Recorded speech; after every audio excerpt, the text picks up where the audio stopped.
Good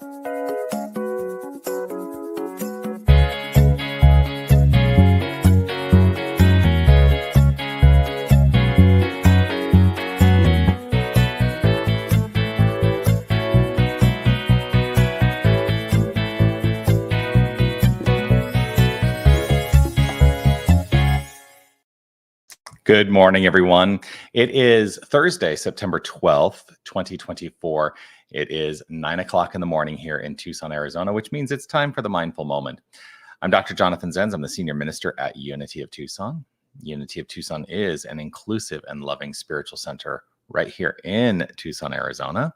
And our purpose is to offer the principles of the spiritual philosophy called New Thought in order that we may master spiritual understanding, find personal purpose, and develop a spiritual path.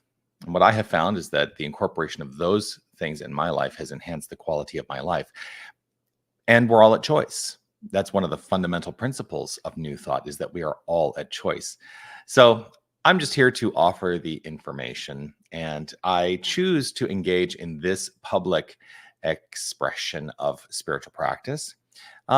Mostly for me to keep myself consistent in the practice, because what I have found also is that consistency in practice is part of what has enhanced the quality of my life. So that's what we're here to do. Now, whether you're watching live or on the replay, I would love for you to post a comment and let me know that you are here. I always love seeing those comments come through. And yeah, I will offer this reminder as well. You are love. You are light. You are life. You are magnificent and divine. And I am so grateful that you are sharing your divinity with the whole world. Please do keep doing that. So today, what I wanted to talk about, well, actually, first of all, I want to show you something. So today we're in the midst of the World Day of Prayer, which is an event that Unity offers every single year about this time. And one of the things that in the opening ceremony last night that was offered is that the World Day of Prayer is not really about just one day. It's about demonstrating and living within the prayer consciousness all the time. And so this event specifically is a 24-hour prayer vigil. And you can find out more about that at worlddayofprayer.org. If you want to find out more about World Day of Prayer, you can find out all about it. But we have set up our sanctuary here at Unity. I'm going to show you a picture of our sanctuary here at Unity to, number one, stream the live streamed events that are being offered by Unity at Unity Village. So if you wanted to come here, actually it's streaming right now.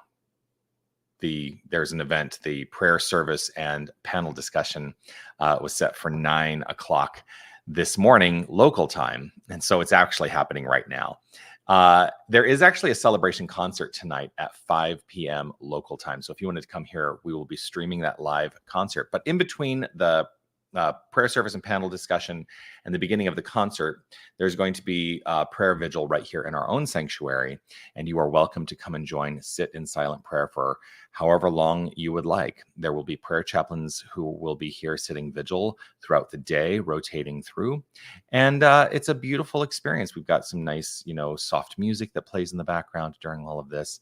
And we'd love to see you here if you are available. So this idea, though, that prayer is a practice that we can incorporate into our everyday lives, I think is an important one. And it is indicative of our power and our teaching that we are the identity of the divine. And when we understand that we are the identity of the divine, that we are we are facets of the infinite, then we are actually empowered into not allowing ourselves to be less than anymore. Many people were brought up in traditions that basically told them that they were less than, and that they had to supplicate themselves to this God outside the self. And that's not part of the teaching that we offer here. But in supplicating ourselves to that God outside the self, then we are opening ourselves up to challenge in our lives. Well, again, I'm going to one of my favorite books, Practicing the Presence. Joel S. Goldsmith really is a brilliant, brilliant man. I'm so grateful for what he put into the world. He wrote this, though. He said, "We must cease this nonsensical belief in a God who punishes and rewards, a God who is present when we experience a healing and absent when we do not experience the healing we expect. God is never absent from us." This is the important thing. God is never absent from us, except in our belief that there are two powers, except in our fear of other powers, which we have set up in mind. So the only thing we have to fear are the things that we've adopted in mind that lead us to fear. There are no two powers. There's no separate God. There is no separate God. God is never absent from us, he writes, except in our belief that there are two powers, our belief that there is something other than. And so that is all fundamental root. That's all a fundamental root of the New Thought philosophy. And it has brought me great comfort in my life to know that ultimately I am responsible. Not everybody wants to hear that. But here's what it is let's differentiate the notion of responsibility from blame, because oftentimes what people hear is, when we utilize the word responsible, what people hear is blame. When I say I am responsible for my life, I'm not saying I am to blame for all the bad stuff that's happened in my life. What I am is empowered in this moment to move forward, to be responsible. I know that that's not the actual root of the word, but I like to use it like that because it's a reminder to me that I get to create the constructs of my life moving forward. And oftentimes we get ourselves so caught up in the past paradigms that we're doing ourselves a disservice. So that's what today's all about. Let go of the notion of separate power, and let us all choose to be responsible. And let us adopt a prayerful consciousness 100% of the time. What is a prayerful consciousness? A consciousness that is rooted in the understanding of our divine identity. That's what I believe. How about you?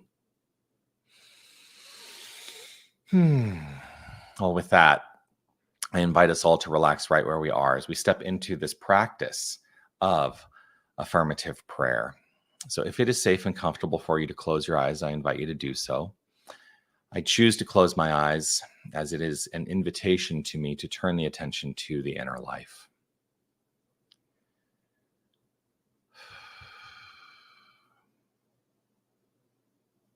And it is right here in this moment that I am open to the greater awareness of the one wholeness, the one power, the one presence, the one unified creative energy. I know that this is all there is. This unity, this wholeness, this infinite energy is all there is. There can be nothing separate from the infinite. So this is the only thing that exists. And it is flowing forth into expression at all times. And all that is expressed is the construct of this thing itself. There is absolutely no separation. There is no difference in what we perceive to be the relative from the absolute. The relative and the absolute are one and the same. So all matter, all form, all solid stuff perhaps is not so solid, for it is the outflow of the energetic inflow of love upon itself. And so I know that this is who we are. This is our identity. Every aspect of our beingness, every cell in our body, every molecule, every atom, every subatomic particle, and all the space in between those particles, those energies, it's all God. And so the wholeness of us is divine. The wholeness of us is divine. I release any notion of separation and I welcome the consciousness of unity.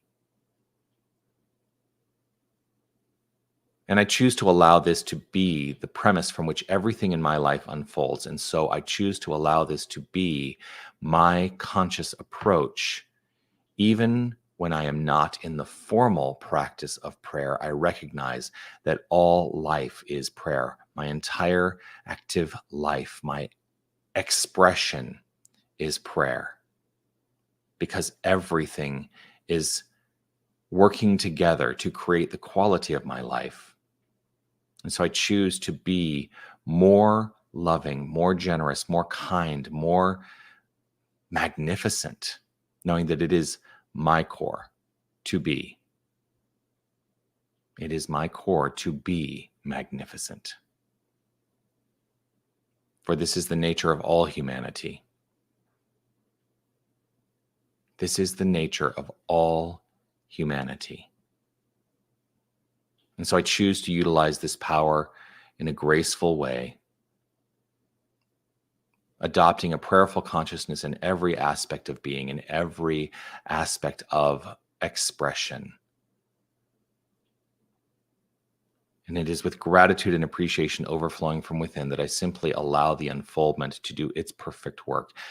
I trust in perfection flowing forth, for all is well. All is well. I let go, I trust, I know, and faithfully I affirm it as so by saying, and so it is. Amen.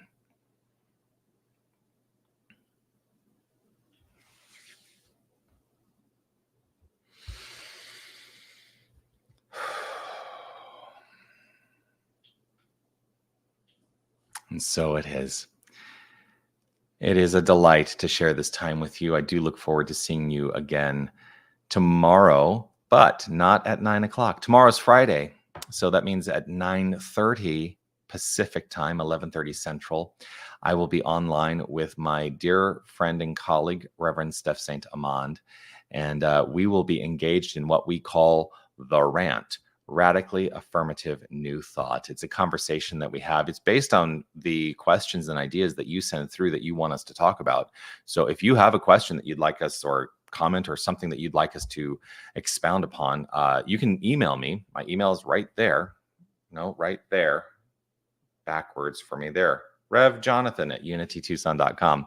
Send a message through. Let me know what you'd like us to discuss.